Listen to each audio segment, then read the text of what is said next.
Sebelumnya kami tanya, kalau boleh tanya nama ibu siapa? Namanya Riki Analia Putri. Riki Analia.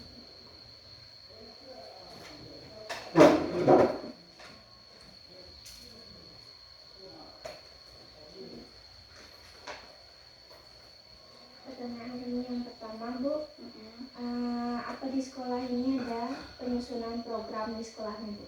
Oh, ada, tentu ada. Kalau ada program yang bagaimana yang disusun di sekolah ini, Bu? Apakah semesteran atau tahunan biasanya, Bu? Kalau untuk program awalnya itu semesteran. Biasanya Ibu juga bisa semester 1, semester 2. Kebetulan Ibu di sini awal semester 2. Jadi memang kalau mau dilihat cuma ada program semester 2-nya, satu semester itu. Jadi dipisah.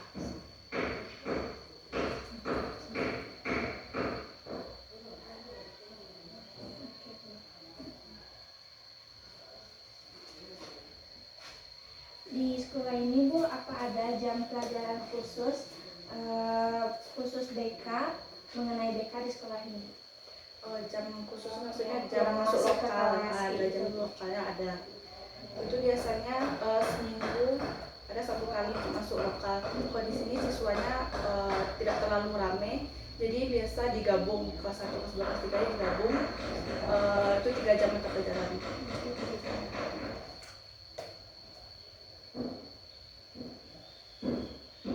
Berarti jatuhnya tuh kayak lintas kelas kayak gitu ya, Bu? Yang Sebenarnya iya, sebenarnya seperti lintas kelas. Cuman kalau lintas kelas kan itu anggotanya lebih kayak puluhan orang atau bahkan 50 orang. Kalau biasanya di sekolah-sekolah umum itu untuk kelas 3 kan, biasa untuk jurusan. Kalau di sini karena mengingat waktu juga biar menghemat waktu, jadi karena siswanya enggak yang sampai puluhan, satu lokalnya nggak sampai 20, 30, jadi bisa digabung gitu.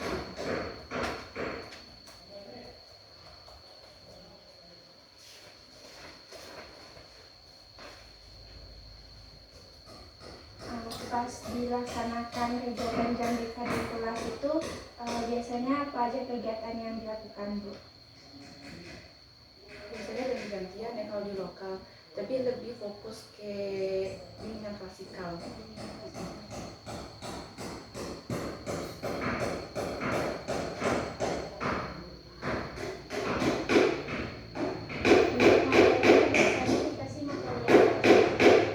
Kalau materi biasanya kan kita sebelum buat program kan ada namanya action plan, ya asesmen, kita harus lihat kan kebutuhan siswanya. Biasanya bisa menggunakan AUM, kita belajar AUM, belajar AUM kan bisa dari AUM umum, PSDL, ada juga nanti kalau kita lihat sosialisasi siswanya bisa pakai sosiometri namanya kan. Nah kalau di sini Ibu biasanya pakai yang untuk semester kemarin Ibu buat angket kebutuhan siswa. Jadi dilihat dari situ nanti apa aja kebutuhan siswa, baru kita pilih mana yang akan dijadikan klasikal, mana yang dijadikan lintas kelas, nanti dibagi di situ. Jadi nanyanya materinya, jadi materinya tuh banyak dari pribadinya, belajar, sosial, karir, jadi disesuaikan dengan kebutuhan siswanya. Sesuai kebutuhannya aja gitu. Kalau di sekolah ini biasanya kegiatan evaluasinya seperti apa, Bu? Setelah melaksanakan program terus melaksanakan evaluasi, nah evaluasinya tuh yang kayak gimana? Biasanya Ibu langsung ya, evaluasi yang langsung tuh hasil. Iya, ya. Biasanya langsung setelah kasih kan klasikal, misalkan klasikal hari ini kasih materi tentang pengendalian emosi, udah dijelaskan apa itu emosi, apa bagian-bagian dari emosi, nanti bagaimana cara pengendaliannya udah dijelaskan. Nanti bagaimana, ada nggak yang nggak bisa kontrol emosi, dikembalikan ke siswanya kan. Misalnya ada yang curhat, ya Bu saya pernah kayak gini, kalau sedang emosi banting kursi, banting ini, ada. Bagaimana kalian mengendalikan, nanti kan dikembalikan ke siswanya. Oh ini caranya, nanti dijelaskan bagaimana cara-caranya kan. Nah setelah itu nanti di akhir penutupan ditanyakan apa yang kalian dapat dari materi tadi. Jadi sepanjang penjelasan udah kan ada timbal balik dari siswa-siswa juga ngomong cerita tadi kan, kalau kami kayak gini Bu, kalau saya kayak gini Bu, emosi kayak gini Bu. Ada siswa yang menceritakan bagaimana dia. Terus nanti di akhir kita tanya, apa yang kalian dapat dari pengendalian emosi tadi, apa yang udah ditambah wawasannya. Itu contoh materinya ya, satu contoh. Kan kalau udah selesai dari evaluasi dari Bu, kira-kira di sekolahnya seperti apa kriteria keberhasilan programnya Bu? Kalau ya kayak gitu. Sebenarnya kalau mengukur keberhasilan dari program itu sulit ya, karena setiap anak itu unik. Kalau kita belajar kan setiap anak unik, dan setiap tempat tuh pasti ada keunikan masing-masingnya. Apalagi yang kita bahas ada manusia, jadi setiap orang tuh unik. Palingan kalau kita lihat dari cara belajarnya, oh dia udah mulai rajin datang, berarti itu udah peningkatan. Atau kita berikan materi tadi, yang biasanya ngomongnya kasar, sekarang udah mulai membaik. Jadi kriterianya kita ukurnya dari situ aja. Kalau diukur secara persentase atau angka kayaknya itu karena yang diukur manusia sifatnya gitu. Yang keberhasilannya ya itu dilihat dari situ, dari perubahan proses perubahan.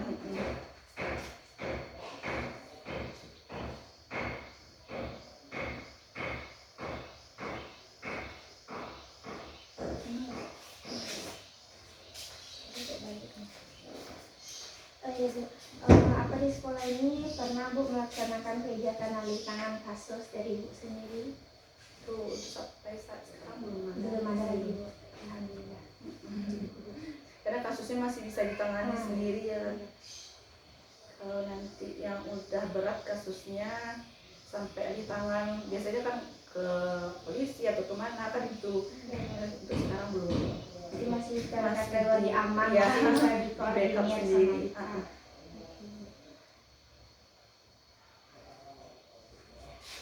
Kalau untuk sistematika pelaporannya gimana di sekolah ini Bu? Laporan maksudnya? Pelaporan dari kan siap kita melaksanakan program, terus sudah dievaluasi, terus kita kan nanti menyampaikan laporannya baik ke kepala sekolah maupun ke guru lain. Itu biasanya kayak mana laporannya? Program. Ya, Bu. Biasanya setiap kegiatan setelah kalau ada kegiatan kasikal nanti kita buat laporannya. Kalau biasanya di akhir semester aja jadi laporannya udah ada kita. Kan kita buat RPL namanya kan ya, buat RPL sebelum kegiatan kita buat RPL-nya dulu. Nanti setelah kegiatan kita buat laporan programnya terjalan atau enggak, jam berapa jalannya. Kan nanti apanya susunan sistematiknya kan kita buat. Nanti di akhir semester, biasanya di akhir semester nanti minta persetujuan atau kita sama pas sekolahnya. Berarti berbarengan sama itu ya, berbarengan sama laporan dari wali murid sampai wali kelas sama guru mata pelajaran sekalian. Ya jadi dirangkum oleh mereka nanti baru di apa? Di akhir semester.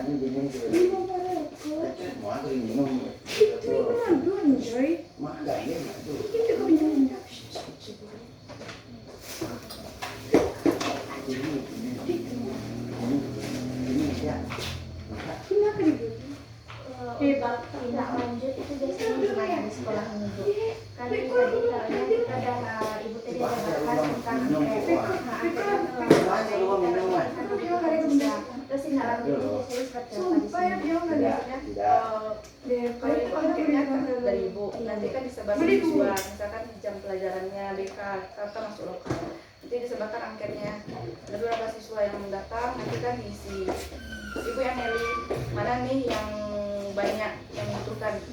Kemarin itu pilihannya ya atau tidak aja. Jadi kan kita lihat, oh ini kebanyakan dari sekian siswa yang poin 1 sampai 5 saya membutuhkan. Ini perlu diperhatikan. Nanti kebutuhannya anak-anak ini butuhnya di sini.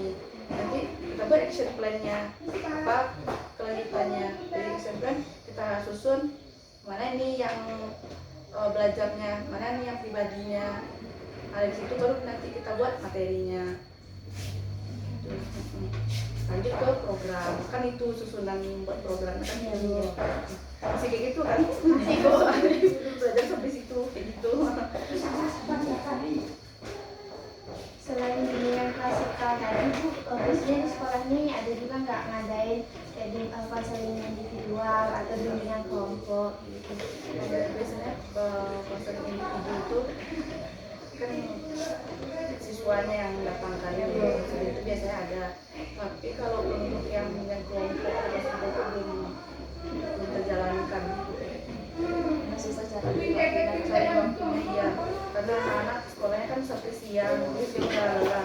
Kalau di jam sibuk masuk ke kelas nanti ada beberapa dari mereka terus kalau kayak gini apa Bu, ada yang nanya tentang materi makanya malah tidak kayak gitu. Jadi program yang ibu mau hari ini jadwalnya ini loh, udah ditanya dulu sama anak-anak, Bu kita ini ya Bu, kami mau tahu tentang ini Bu, jadi kayak udah skip dulu. Biasanya kalau untuk konseling individual ini antusias dari siswanya gimana? Banyak kan yang mau konseling atau itu aja gitu? Juga lumayan.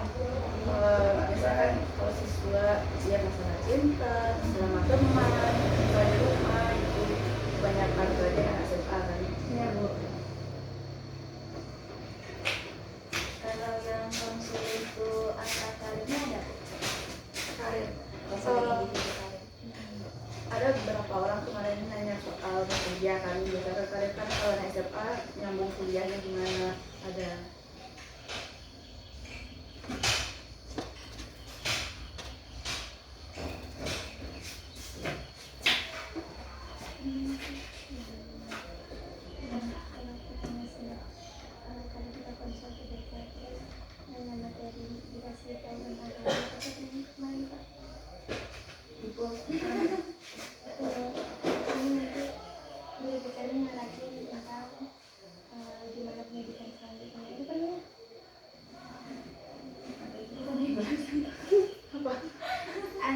Gini Bu, ada nggak di sekolah ini kan yang udah kelas 12 kan ragu Bu mau nyambung kuliah apa mau kerja. Jadi mereka tuh ada nggak konsultasi ke Ibu tentang peluang yang dia dapat di luar nanti itu kayak gimana Bu gitu? Ada. Kalau di sini kan SMK ya, Iya. ini kan ada jurusannya itu perhotelan. Biasanya mereka kayak bingungnya gini, kami udah tahu kok di luar itu kayak mana apa kerjanya, dan kebanyakan dari mereka tertariknya langsung kerja, dikarenakan kelas 12 ini memang difokuskan untuk langsung kerja ke lapangan. Iya. Jadi PKL-nya itu di semester kelas 12 ini. Jadi pas balik dari PKL mereka udah tahu di lapangan kayak gini loh cara kerja gitu, udah mulai mantap. Kebanyakan dari mereka emang udah kerja aja loh gitu. Soalnya udah ada bayangan kerja. Untuk nggak bisa dipaksakan, nggak usah kerja dulu, kuliah dulu, nggak bisa gitu. Nah dia kayak oh iya emang tempat kerja kayak mana gini Bu, ya, udah nampak bayangannya kalau kerja kayak gitu. Berarti untuk rata-rata di sini pada umumnya milih untuk kerja. Dia udah sama bilang. Ya nggak apa-apa, nambahin.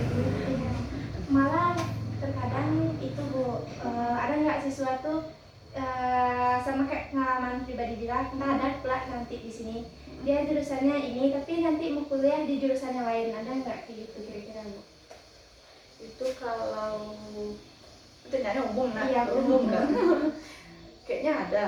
Soalnya kalau kita kuliah kan ngambilnya apa sih jurusan yang favorit atau apa sih peluang yang dibutuhkan sekarang. Kalau sekarang manajemen, akuntansi itu kan favorit. Iya. Biasanya kita lihat apa sih yang dibutuhkan sekarang, peluang kerja yang banyak yang dibutuhkan. Itu biasanya yang membuat kita nggak usah lah.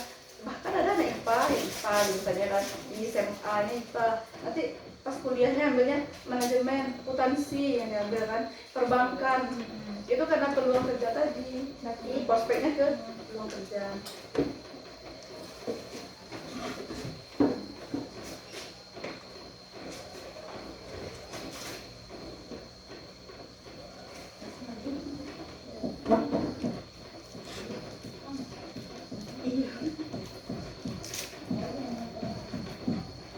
Untuk pengumpulan data biasanya data seperti apa yang dikumpulkan di dekan? Data ya kayak ada apa namanya itu yang si kayak isi awal. enggak bukan yang si ngumpulin data tentang mahasiswanya Biasanya itu dari dari PUI tapi yang langsung ngumpulinnya nggak ada itu datanya kan dari soalnya kan ibu masuk dari tengah semester nggak dari awal kan. Jadi ibu Januari masuk, jadi karena udah di tengah semester anjir kan minta data siswa lagi gitu, jadi tidak ada ambil di situ datanya. Jadi nggak kerja 2 kali kan anak-anaknya gitu, anak-anaknya nggak kerja 2 kali.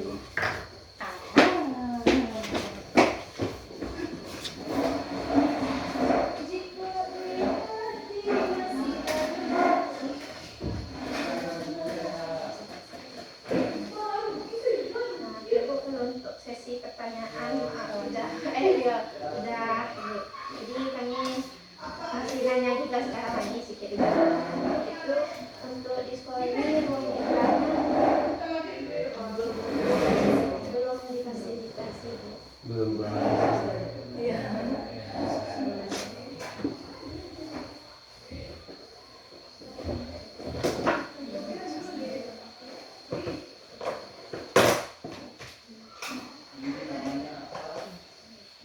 kalau untuk ruangan klasikal biasanya di kelas langsung aja. Kalau untuk konseling individual biasanya langsung di sini aja Di kelas, karena di kelas di mana siswa nyaman. kalau di mana namanya siswa.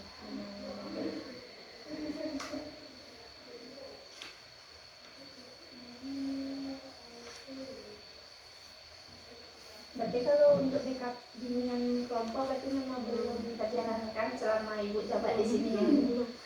Selama sini BKP, KKP belum. Nah, itu kendalanya kan Bu waktu siswa tuh. Karena kita ngambil dari waktu kosong siswa kan. Biasanya tuh kalau pas ibu dulu PL kita ambilnya di jam pulang pelajaran. Kalau udah jam pulang, bisa nggak kita diskusi 15 menit, 20 menit. Nah itu yang susah. Kenapa mau pulang Bu? Ngapain ke situ Bu? Bu nggak boleh sampai pulang nggak mau itu. Berarti itu kendalanya juga kalau biasanya. Waktu. Tapi kalau misal kalian bisa handle pas ada jam pelajaran kan ada tuh jam di kelas dibagi siswanya misalnya 2 kelompok, 3 kelompok. Yang 1 kelompok diskusi sama kita, yang 2-nya kasih suatu misalnya buat schedule kegiatan harian apa yang 2 kelompoknya. 1 kelompoknya lakukan kegiatan. Kalau bisa menghandle siswanya, kalau siswanya nggak yang terlalu aktif ya kan. Tapi kalau siswa aktif biasanya dikacau teman yang sama kita atau yang ini jalan-jalan juga susah. Berarti kalau untuk menjalankan 2 hal secara langsung itu di sekolah ini rada-rada sulit gitu ya Bu. Untuk siswa di sini sendiri itu kurang lebih berapa orang? Kalau di sana? 30-an. 30-an. Itu satu angkatan keseluruhan dari 10, 11, 12 gitu. Untuk jurusannya di sini perhotelan jurusan.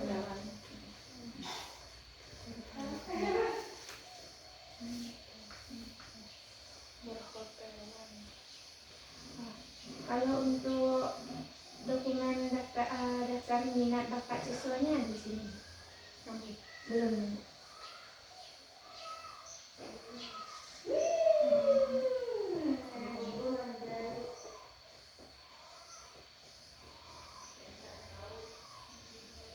Berarti Ibu untuk ngajar di sini tuh baru dari Januari kemarin baru 5 bulan. Sebelumnya Ibu berarti ada BK di sini juga atau gimana Bu? Ada. Sebelum Ibu berarti ada.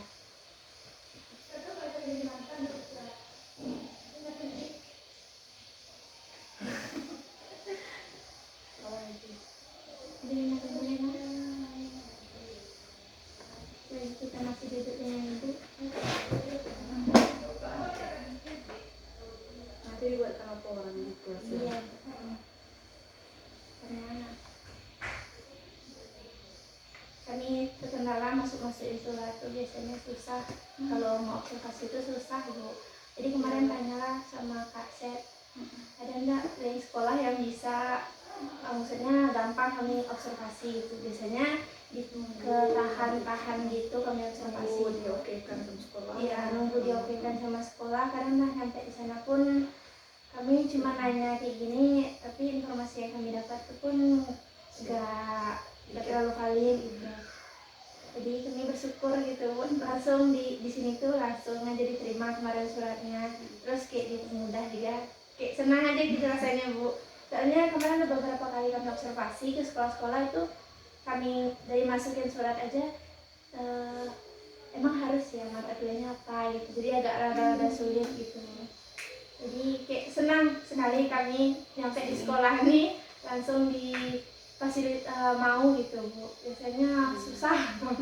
Kemarin masukin surat, sekarangnya udah bisa observasi itu kayak kejadian baru pertama kali bersama kami. Masih boleh gitu juga. Kayak memang susah. susah gitu ya. Nanti sekolah tuh seakan kita datang mengganggu gitu kan, mengganggu proses.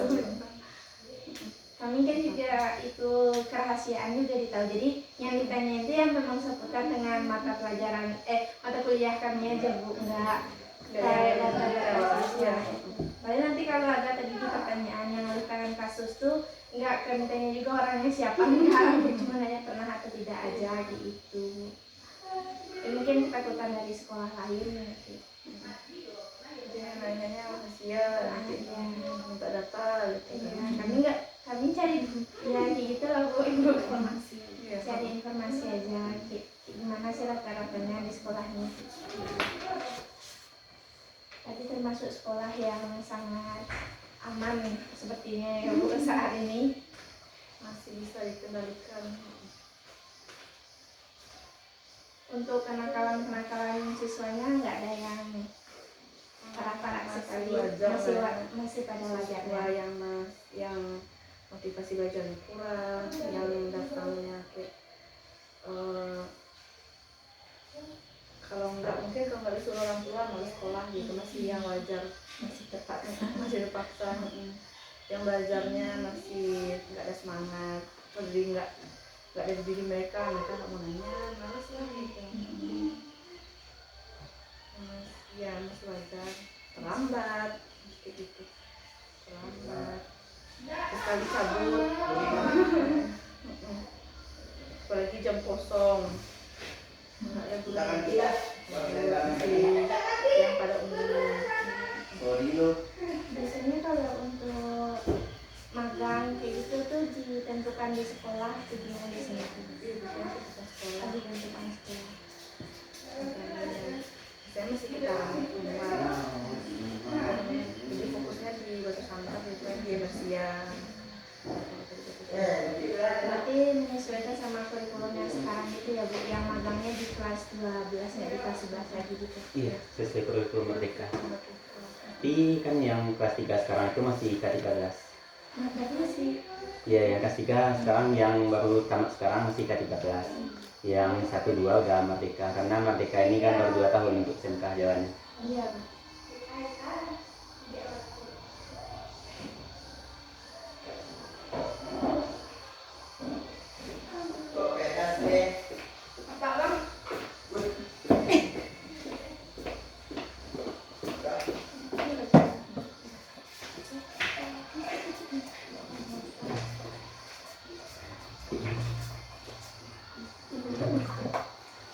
Baik Bu, mungkin hanya itu aja Bu yang kami tanyakan saat ini. Sebenarnya terima kasih banyak buat sekolahnya, buat Ibu yang mau meluangkan waktunya menjawab beberapa pertanyaan kami dan mempermudah kami dalam mencari nilai juga Bu. Ini terima kasih. Sebelumnya boleh kita foto bersama buat dokumentasi ke Bu Andi ya Bu. Titip salamnya Bu Ani. Ibu ada Ibu alumni situ. baik Bu. Ibu BP 15. Seangkatan sama Ibu Wenda Smita. Di atas ya. Di atas Ibu. Ibu Wenda kan bukan 16 16. Ibu seangkatan sama Boleh nyebut namanya kan Aditya Eka Putrati. Di bawah ibu juga ada ibu. Di bawah ibu Desmati. Ini tuh orang kamu bilang. Dari Jadi dia oh sama siapa? sama sekampus sama aku siap. Siap ini. Iya. Iya. Kinau apa Kinawai. Enggak bu, dari Berampula ibu. Dikasih itu yang kalau itu. Kampung sekali sudah sama Bu satu hati itu. Satu dorong. Siswa juga ada orang sana. Ada sering kan? Iya. Kenapa Pak? Oh sekampung itu. Iya. Makanya kemarin nganter bilang nggak tahu kalau dia sekolah di sini Bu. Pas nganter di sekolah ternyata dia ada di sini. Yang kemarin tadi. Iya kemarin. Mereka ada.